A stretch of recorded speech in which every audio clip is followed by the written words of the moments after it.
Morning guys from Mk2 Astra Owners Club. This is my Mk2 Vauxhall Astra 1.4L. Not in the best of condition exterior wise. The front wings are in pretty good nick. All the tyres are good. It has a red door because someone tried to steal it and bent the white door, and I haven't had the money to get it sprayed white.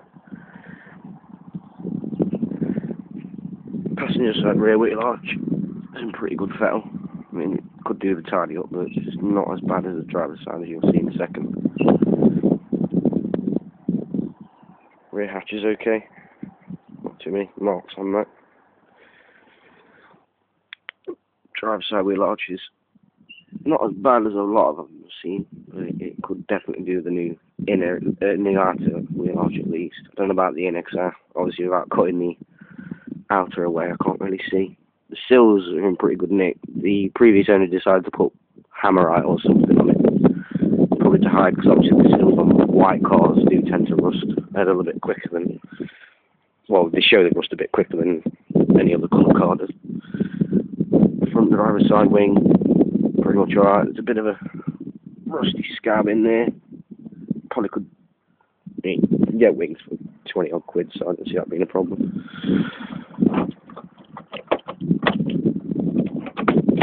Interior ain't too bad. I must apologise about the camera quality, by the way. It's not the greatest camera in the world. There's the mileage, 87,963. When I bought it 8 months ago, it had 61 on it, so you can kind of see the sort of use it's had from me. It's had a lot of use, but it's been very well maintained mechanically, which is where I think it's important. I mean, obviously, I have been smoking in the car. I'm sorry about that, but I have. I've taken the stereo out because it's naff anyway. So, yeah, the interior is in fairly reasonable shape. The rear, that passenger window is not actually glass, it's perspex, because someone thought it was a good idea to smash the window, and they got in the car and decided to use it as a personal hangout. That rear parcel shelf is no longer lifts up because someone decided to, the same kids that smashed the window decided to climb all over the back and snap the parcel shelf off its mounts as well. I haven't been able to source a rear shelf mount. Well, I have, but I didn't have the money to get it at the time. But yeah, and they also, let's move that, they decided to, where there's usually loads of tapes and stuff in here, they decided to rip it all out and chuck it all over the car, and the clips had snapped off, so I couldn't get them back in, so I've subsequently thrown them away. Right, I haven't started the car today. It's probably about 2 degrees, if that, and I'll just prove that I have said on the forum she's a first time starter, and I'll prove that one now. There you go, all the ignition lights come on perfectly. Let's get the steering wheel out of the way. Right, this is the first time I've started it this morning. Straight away. She's done that every single time for as long as I've owned her. The exhaust does rattle slightly, and that is the consequences of getting it fitted at a cheap, quick fit place. It only does it when she's on choke, when she's chugging a bit, but once she's up to temperature and ticking over, you can't really hear it. But what they've done is they've not put it on straight. It's not aligned properly. Basically, they've put the exhaust on, and then instead of aligning it properly, it's hitting the floor, the bottom of the car very slightly when it's cold. But you know, it's only a minor issue, so I'll leave it up to whoever buys it to sort that one out. I mean, you can drive it as it is, but it depends what you want to do with it. Obviously, because she's cold, she's not come up on the revs on the choke just yet. There's the engine. Absolutely perfect engine. You know, starts first time, no knocks, no rattles. Bang on. Absolutely bang on the engine is. The gearbox is fine, the clutch is fine.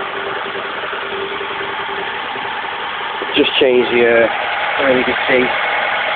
But I've just changed the oil and filter, put new spark plugs in. Could probably benefit from a new distributor cap soon, but again, I'll leave it up for the new owner. As you can hear, she's coming up on the choke now. I'd be genuinely sad to see this car go.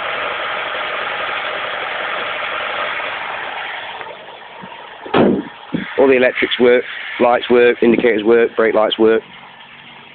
As you can hear, the exhaust ain't blowing. Believe it or not, it don't look like it because there's a bit of salt and crud on the tip, but that exhaust is brand new. The whole exhaust from the manifold back is brand new. So, as you can hear, she's come up on the choke now. This car is an automatic choke. It was one of the later ones fitted with the auto choke, but it is still the 14 NV engine used in quite a lot of the 1.4 vauxhalls from the era. Absolutely solid engine, as long as you keep on top of the oil changes, cam belt changes, etc. Cam belt was changed at 82,000, so what, 5,000 miles ago. So yeah.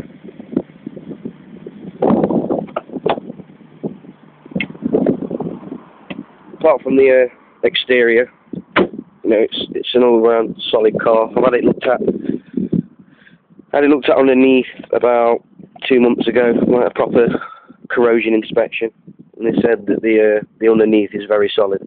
All the mounts, all the shock mounts and suspension mounts, which is where these cars usually go, are all in good fettle. So yeah, anyone is welcome to come and view it. Anyone from the website, you can come and have a look, have a drive, whichever you feel. Yeah. Yeah, the clutch biting point's a bit high, but other than that, I mean, the clutch biting point's been high for as long as I've owned it, and that's 8 months now, so it's probably not, it probably just needs adjusting, but I've got used to it. I mean, it doesn't slip and it doesn't drag, so, but yeah, I'd be sad to see her go, but I'd rather have someone buy her that can put the money in that I can't. I mean, I put all the money in underneath the bonnet, you know, I've kept on top of the changes of oil, and I've always made, I'm a very, you know, my hearing, if I hear something that doesn't sound right in the car, I always get it fixed. Like, I always get it looked at anyway, you know, because you get used to the sounds the car makes, and if something doesn't sound right, you know, you don't just carry on driving the car because you just cause damage. So you always go and get, I always go and get it looked at. You know, and the mechanic who I'd used to get the cam belt and everything changed, he did say the engine is in very good condition. You know, so even if you wanted the car for bits, you know, and take the engine out, I'd rather someone didn't do that, to be honest. I mean, I'd rather someone, you know, even if they just use the car until the MOT and tax runs out, you know, I'd rather them do that than break it up, you know. And I know it sounds really harsh, but if someone's got those intentions, I probably won't sell it. And especially because the whole point of me selling the car to someone is because I don't want to scrap it, because I think it's too good to scrap.